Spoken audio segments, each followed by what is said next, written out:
G'day, I'm omdevaji, Sheshnag Yoga Center. What on earth is Kundalini?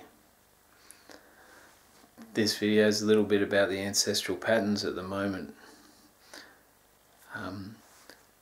From my own perspective, I grew an appreciation the other day. I was looking at the crow thinking the crow is a seer between worlds.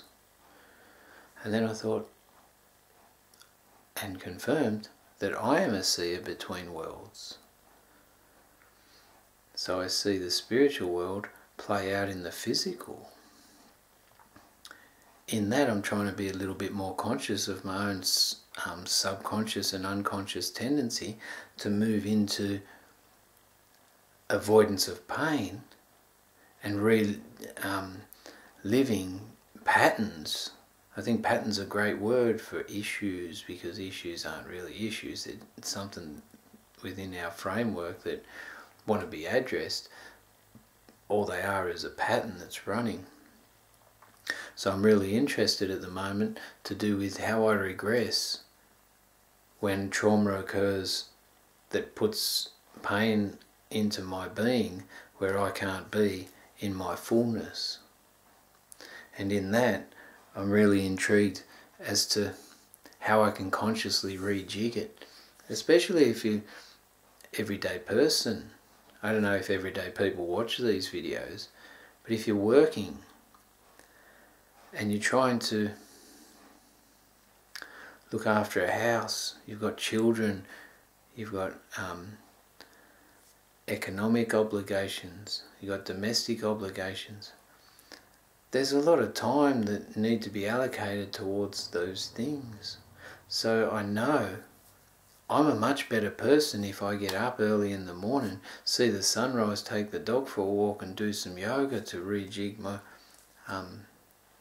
etheric body and harmonise that for the day. Finding time. I'm not even employed in a full-time job or half-time job at the moment. So time's not an excuse. It's more to do with discipline.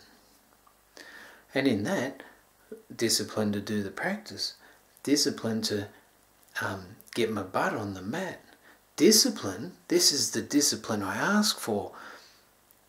Oh, Namah Shivaya.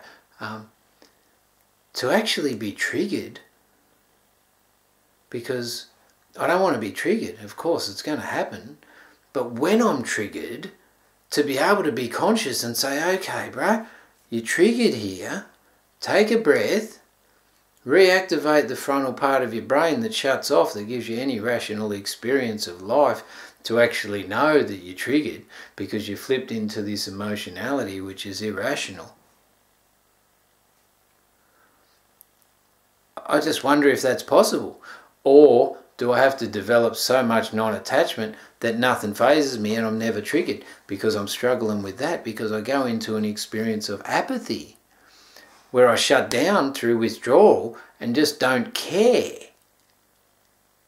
But ultimately I do care because I'm shutting off to escape the pain that's hurting me through caring.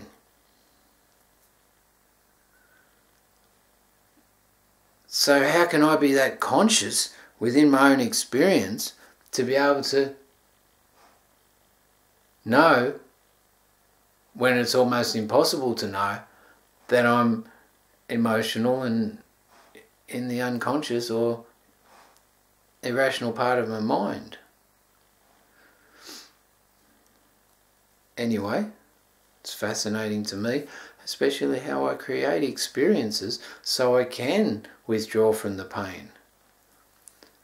How do I actually attract these experiences to myself? I know how I do that. It's a beautiful thing. It's just insightful, and wishing myself enough strength and courage and awareness within the reactability of my own being to come back to some sort of response ability. So let's see if I can retrain the nervous pathways, just like the flight attendants do, where their nervous system doesn't really